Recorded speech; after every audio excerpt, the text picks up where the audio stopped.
नमस्कार प्रिय दर्शकों, एक बार फिर आप सभी के सामने एक शिक्षा पूर्वक और एक प्रेरणादायक कहानी लेकर हाजिर हुए हैं। प्रिय दर्शकों, आज की यह कहानी बड़ी ही ज्ञानवर्धक है और बड़ी ही प्रेरणादायक है। प्रिय दर्शकों, आज की यह कहानी एक गाय और एक कोयल की कहानी है।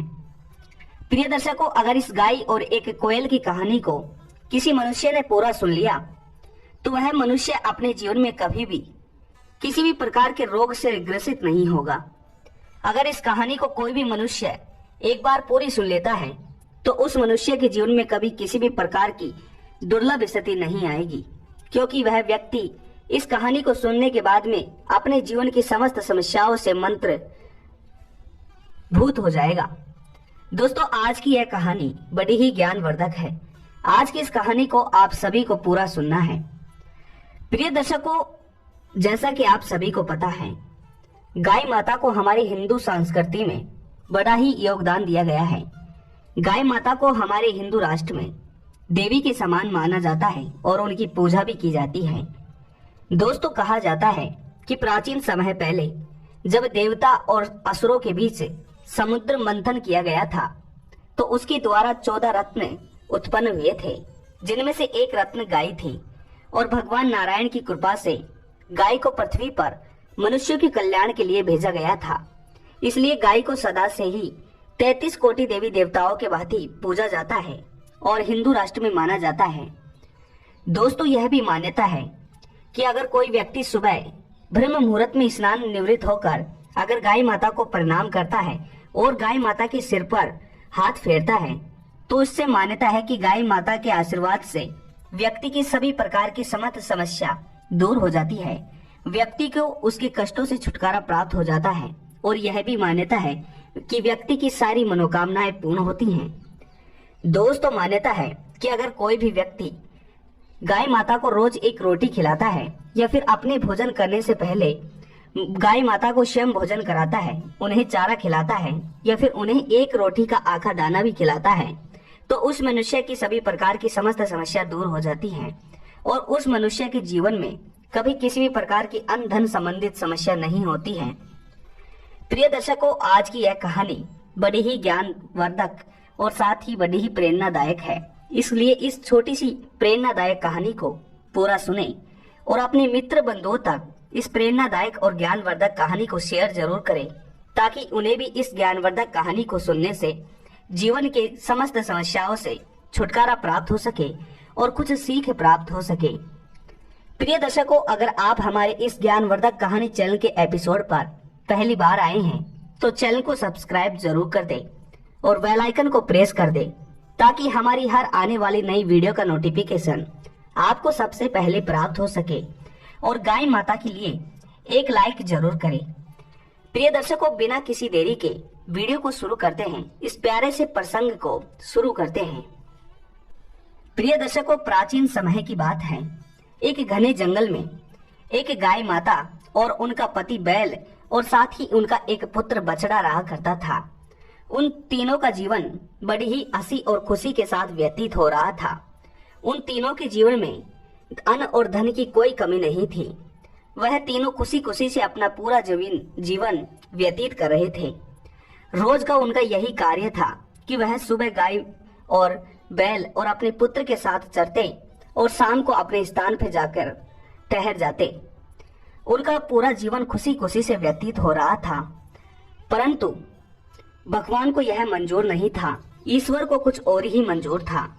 एक दिन अचानक से गाय बीमार पड़ जाती है और बैल गाय से बहुत ज्यादा प्रेम करता था और गाय का वह पुत्र भी अपनी माँ से बहुत ज्यादा प्रेम करता था। परंतु एक दिन जब गाय बीमार पड़ जाती है, गाय का स्वास्थ्य बिगड़ जाता है और फिर गाय बीमार होने के कारण पूरी तरह से अस्वस्थ हो जाती है। और फिर कुछ दिन बीमार होने के बाद गाय की हालत धीरे धीरे से खराब होने लगती है और ऐसा देखकर गाय का पति बैल सोचने लगता है कि कहीं मेरी पत्नी गाय अगर मृत्यु को भोग हो गई तो मेरा कौन क्या करेगा, आखिर मेरा क्या होगा, मैं कैसे जीऊंगा। और गाय का पुत्र बछड़ा भी यह सोचता है कि अगर मेरी माँ की मृत्यु हो गई तो मेरा लालन पालन कौन करेगा, मुझे कौन पाले पुलेसेगा। वह दोनों चिंतित हो जाते हैं और बहुत ज्यादा व्याकुल होने लगते हैं। उसके बाद में एक दिन की बात है, जब गाय की स्थिति धीरे धीरे से बिगड़ने लगती है तो बैल अपने पुत्र से बोलता है कि बेटा, तुम अपनी माँ का ध्यान रखना, मैं तुम्हारी माँ के लिए किसी अच्छे राजवेद को बुलाकर लाता हूँ जो तुम्हारी माँ को फिर से ठीक कर देगा। यह कहकर बैल एक नगर की तरफ जाता है और नगर की तरफ जाने के बाद में बैल एक राजवेद को बुलाकर लाता है और फिर वह राजवेद बैल के साथ आ जाता है और बैल के साथ आने के बाद में वह राजवेद गाय को देखता है और फिर गाय का इलाज करने लगता है।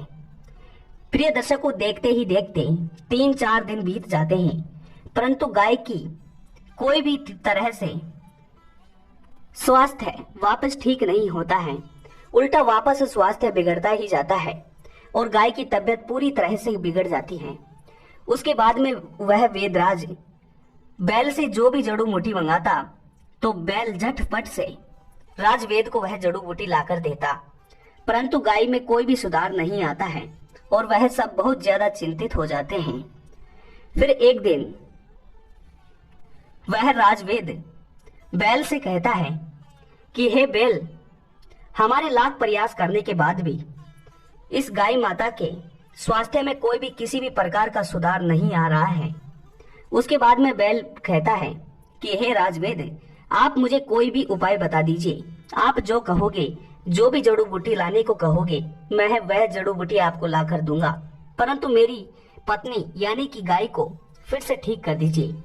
इसके बाद में वह राजवेद बैल से कहता है कि हे बैल, मैं आपको एक ऐसा उपाय बता दूंगा जिसे अगर आप लोग कर लोगे तो आपकी इस गाय को फिर से मैं 100% बचा दूंगा और इसकी गारंटी भी देता हूँ। उसके बाद में वह बैल वेदराज से कहता है कि वेदराज जी, आप मात्र मुझे उपाय बताइए। उसके बाद में वह वेदराज बैल से कहता है कि हे बैल, इस जंगल से मीलों दूर एक राज्य है और उस नगर में एक संगीतकार रहता है। अगर इस जंगल में से कोई भी प्राणी, कोई भी मनुष्य या फिर कोई भी जाति जानवर या फिर कोई भी पक्षी उस संगीतकार के पास जाकर उस संगीतकार के संगीत को सीख कर आता है और इस गाय को सुनाता है तो यह गाय फिर से बच जाएगी और मृत्यु का भोग बनने से बच जाएगी और फिर से ठीक हो जाएगी। उसके बाद में बैल यह बात सुनता है और बैल सोचने लगता है कि अगर मैं उस संगीतकार के पास जाऊंगा तो मुझे जाते जाते कम से कम 3 से 4 दिन लग जाएंगे और तब तक मैं बहुत लेट हो जाऊंगा। अगर मैं वहां पर जा भी पहुंचा और मैं उस संगीतकार से संगीत सीखने की कहूंगा तो वो मुझे संगीत नहीं सिखाएंगे, और मैं अगर उस संगीतकार से यहाँ पर आने की कहूंगा तो वो यहाँ पर आ भी सकते हैं और नहीं भी आ सकते।